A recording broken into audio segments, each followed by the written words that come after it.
Hoje é feriado, Dia da Consciência Negra. Mas, infelizmente, a gente ainda vê muito preconceito na nossa sociedade. A maioria de nós negros vive em condições que não são as ideais. Você pode ver aqui mesmo. É fio para todo lado, é beco que não acaba mais. A gente não tem acesso a uma educação de qualidade, uma saúde digna. Todo dia a gente sofre algum tipo de discriminação nas ruas. Mas a gente espera que isso possa mudar, né? E que nossos filhos e netos vivam em um mundo melhor. Chegamos, graças a Deus.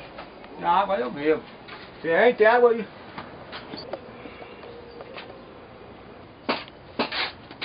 Cheguei em casa, cansado. Pô, amigo, vou te contar uma história que até aconteceu comigo, né? Uma vez eu fui no teu Sheraton, que lá tem um bar, né? Do hotel lá, uma piscina.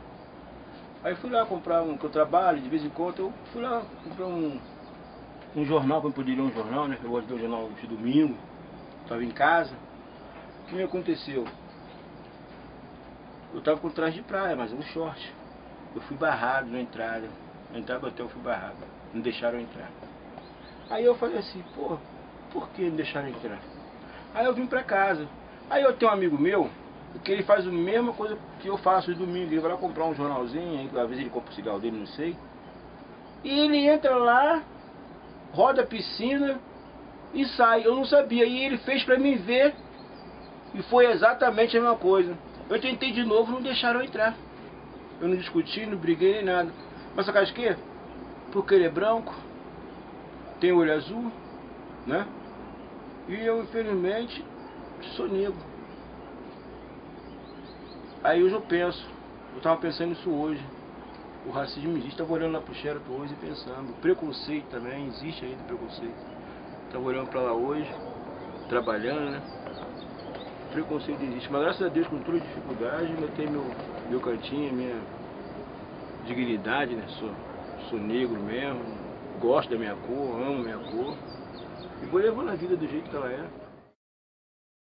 Essa questão, ela envolve reconhecer que o racismo é uma prática gerada na sociedade, portanto, ela é uma prática, acima de tudo, social. Mas é muito importante a gente saber diferenciar o debate do racismo da biologia, porque assim a gente cai de uma maneira tão fácil nela, porque você começa a dizer aqui, não, o brasileiro ele é naturalmente alegre por causa da miscigenação. Você vê que eu não estou fazendo nenhuma observação pejorativa perante ao brasileiro, alegre, miscigenado. Agora, a alegria é um dom da biologia do brasileiro?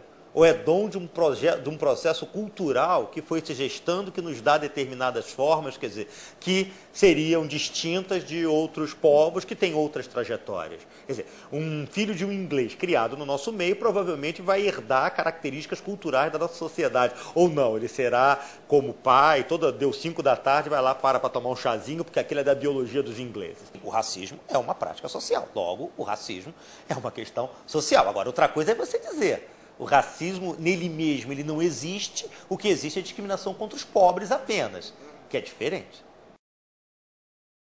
No caso das doenças por causas externas, que são todas as formas de mortalidade por causa não natural, os negros, principalmente do sexo masculino e principalmente os jovens, eles estão mais sujeitos, né? Então, na faixa etária entre os 18 e 24 anos de idade, em todo o país, mais da metade dos negros que vêm a falecer, né, nessa faixa etária, do sexo masculino, morrem assassinados, só 52%. Né? Quando nós vamos para algumas regiões do país, como na região sudeste, isso supera com alguma tranquilidade 85%. Há uma maior probabilidade de você encontrar pessoas negras em situações que seriam mais perigosas, né, situações que colocariam em risco a sua própria vida. E isso é derivado, de um lado, da violência da sociedade em geral, né? Estou no botequim, estou lá no meio da galera, das gangues, ou é causado também pela violência causada pelo Estado, principalmente gerada pelo aparelho policial. Então, nos dados que são incompletos, que nós temos disponíveis do próprio Ministério da Saúde, o número de pessoas que morreram nas mãos da polícia, né, ele chega, se você pegar o número total, 2/3 seriam negros, né, e a grande maioria do sexo masculino.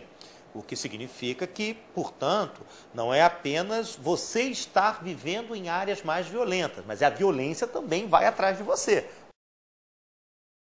É de se supor que para um número de homicídios tem um número também tão elevado ou provavelmente superior de agressões, que ocorre de múltiplas formas. Dou o exemplo daquele dentista negro Flávio Santana, que foi assassinado pela polícia no início dessa década, quer dizer, entrando no seu próprio carro, foi confundido com um policial, quer dizer, o único dentista da turma negro e o único hoje morto, né?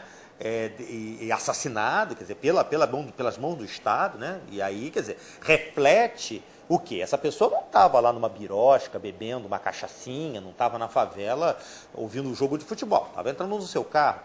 E eu me lembro agora do episódio também de um operário negro que estava num desses supermercados, numa dessas grandes redes, que também, esse ano, ele também foi vítima não chegou a ser assassinado, felizmente, mas foi vítima também de uma agressão por parte dos seguranças dessa rede, por conta que estava também entrando num carro, que era um carro que não condizia com o olhar, que não condizia com as ideologias racistas vigentes na sociedade brasileira. Se é negro, não pode ter um belo carro, assim como também não pode ter um belo emprego, assim como também não pode ter uma bela trajetória intelectual ou acadêmica. É um jogo de não podes.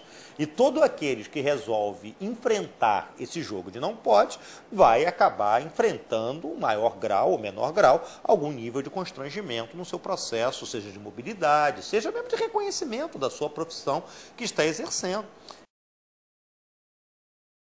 Nós temos uma sociedade que cria barreiras e obstáculos para o processo de mobilidade social ascendente de pessoas que têm a minha cara, né? E que não cria para pessoas que têm outras formas. Isso número 1. Número 2, se as pessoas negras se encontram numa situação de maior privação, menor rendimento, morando nos bairros menos prestigiados, mais violentos, então é como se eu dissesse, não, está tudo normal. Porque esta é a situação padrão da sociedade brasileira. É como se eu dissesse, há uma associação íntima entre a linha de classe e a linha de cor, né? A elite brasileira tem uma cor e aqueles que estão nos estratos sociais mais baixos têm uma cor. Elas têm uma importância do ponto de vista da democratização do acesso aos bancos escolares, principalmente nas universidades mais prestigiadas, né? Ela tem uma importância muito grande no sentido de uma futura democratização também no acesso a determinadas profissões. Se a sociedade brasileira se orgulha tanto da sua diversidade, essa diversidade poderia estar melhor expressada nas várias instituições que a formam, inclusive das mais prestigiadas, né? E se nos orgulhamos tanto da nossa diversidade, eu acredito que os bancos escolares poderiam expressá-la também, né? De uma maneira mais firme, de uma maneira mais decidida. E esse processo de contato entre os diferentes, né, um ato de humanismo incorrigível, vou sempre acreditar que vai ser sempre uma coisa positiva para todos que estão envolvidos nessa relação. A gente tem que produzir, de um lado, medidas que sabemos, notadamente, que contribuem para a redução da pobreza, para a igualdade social. E, por outro lado, acredito que não é contraditório, que, pelo contrário, ela produz uma sinergia às medidas específicas voltadas à promoção da cidadania da população afrodescendente. Também tem que se levar em consideração que não é apenas o poder econômico e o acesso às oportunidades que tem que ser distribuídas. Tem que ser distribuído também o acesso ao poder político, né? E como é que você vai produzir uma reforma, uma mudança social dessa magnitude, se você não incorporar ativamente aqueles que estão em maior número, em maior intensidade de fora desses arranjos, né? E a gente está precisando de um novo ciclo de releituras da sociedade brasileira, porque o Brasil, os grandes marcos interpretativos da sociedade brasileira, eles se deram muito baseado na perspectiva do desenvolvimento e da modernização do país. E a gente vai ter que produzir um novo marco de leituras do Brasil baseado no princípio da sua radical democratização no plano político e econômico.